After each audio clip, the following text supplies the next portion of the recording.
Guys guys guys यार, धुरंधर क्या movie बनाई है आदित्य ने। क्या मतलब, क्या मुझे लिटरली समझ नहीं आ रहा है कि मैं कहाँ से शुरू करूँ, मैं कहाँ खत्म करूँ।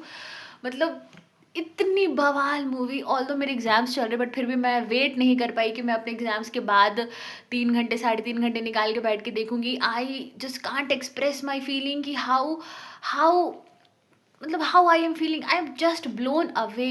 कसम से, लिटरली मतलब आई वॉज थिंकिंग कि चलो ठीक है, मेरे 22 तक एग्जाम खत्म हो जाएगी, मैं उसके बाद कैसे भी एनी हाउ करके जाऊंगी, अरेंज करूंगी, मैं देखूंगी। But I just somehow arrange and I just watch that movie.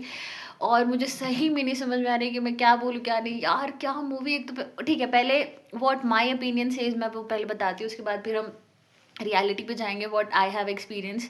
सबसे पहले, रणवीर सिंह के होने के बाद भी पूरा सेंटर ऑफ अट्रैक्शन मूवी में अक्षय खन्ना है। लाइक यार, क्या एटीट्यूड मेंटेन करा है।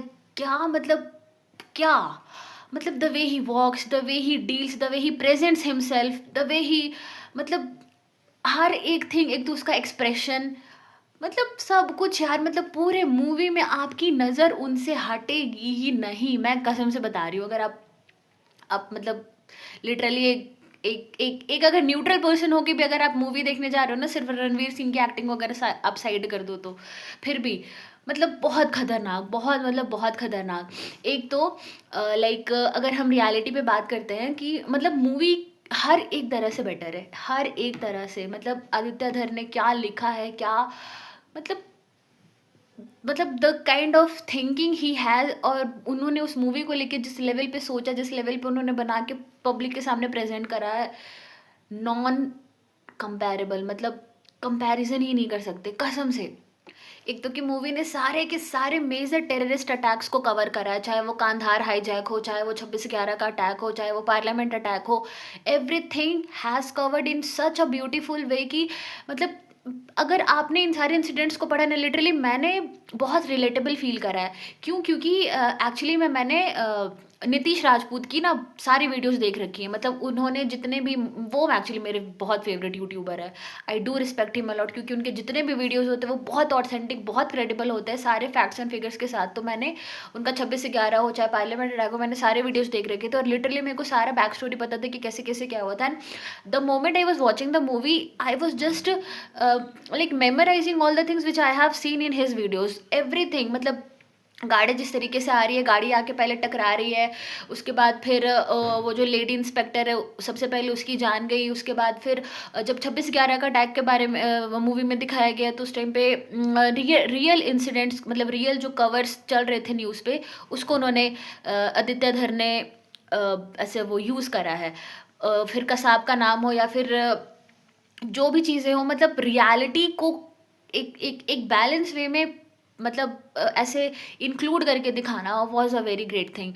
उसके बाद से जो मूवी का ऑल द पूरा प्रेजेंटेशन है, मतलब पीछे गज़ल चल रही है, मतलब एकदम उस तरीके का, मतलब everything was so perfect, so so so perfect. मतलब मैं लिटरली मैं यही कहूँगी कि आप 4 घंटे अपने ऑफिस में ज़्यादा काम कर लेना भाई, लेकिन धुरंधर जाके देखो। मतलब कैसे भी करके any how watch that movie. और अगर आपको ऐसा लग रहा है कि ये मूवी प्रोपेगेंडा फैलाने के लिए एजेंडा सेटिंग कर रही है या फिर जो भी कर रही है, just keep all the things side. Like being a pro Indian, being a nationalist, every Indian should watch that movie at any cost. Like being a Indian citizen, आपको पता होना चाहिए कि हमारे इंडिया ने क्या क्या चीज़ें फेस करी है। हमारे जितने भी ग्रेटेस्ट लीडर्स उस टाइम से लेके अभी तक काम कर रहे हैं, उन्होंने क्या क्या सेक्रीफाइसेस किए, क्या क्या चीज़ें हुई हैं जिसकी वजह से हम अभी इतना सेफ है। और उसके बाद and the very most important thing which I actually have to share, like मुझे भी इस प्रॉपर स्कैम का नाम नहीं पता था। मुझे ऐसे, मैंने मूवी देखने के बाद आके मैंने सर्च करा डेलारू स्कैम। अगर आप जाके सर्च करें तो आपको पता चलेगा कि हमारा मतलब लाइक 2014 में जब हमारी सरकार बनी थी, जब बीजेपी की सरकार आई थी, तो उन्होंने सबसे पहला जो मेजर एक स्टेप लिया था वो था डीमोनेटाइजेशन का। क्यों? क्योंकि ये डेलारू स्कैम से रिलेटेड है और ये एक ब्रिटिश कंपनी है एक्चुअली, जो सेम कंपनी है जो इंडिया के करेंसी को छापने के लिए पेपर और वो पिगमेंट्स, कलर पिगमेंट्स सप्लाई करती थी। एंड पाकिस्तान ने भी उसे ही डील कर रखा था। तो उस कंपनी ने पाकिस्तान के साथ डील करके पाकिस्तान को सेम चीज़ें सप्लाई करी जो इंडिया में इंडियन करेंसी को छापने के लिए यूज़ होती थी। और उसकी वजह से इतना टेररिज्म फंडिंग होता था और ये सारी चीज़ों को रोकने के लिए, मतलब चीज़ें बहुत लंबी है, मैं कितना ही कुछ बताऊँ। चीज़ें बहुत लंबी हैं, तो उस चीज़ को रोकने के लिए ये डिमोनेटाइज़ेशन वाला स्टेप लिया गया था और उसकी वजह से कितनी चीज़ें रुकी थी। लाइक कश्मीर में अगर आप देखें तो पत्थर अटैक वगैरह रुके थे। उसके बाद इंडिया में भी एक बहुत लंबे टाइम तक सारी चीज़ों की फंडिंग रुकी थी।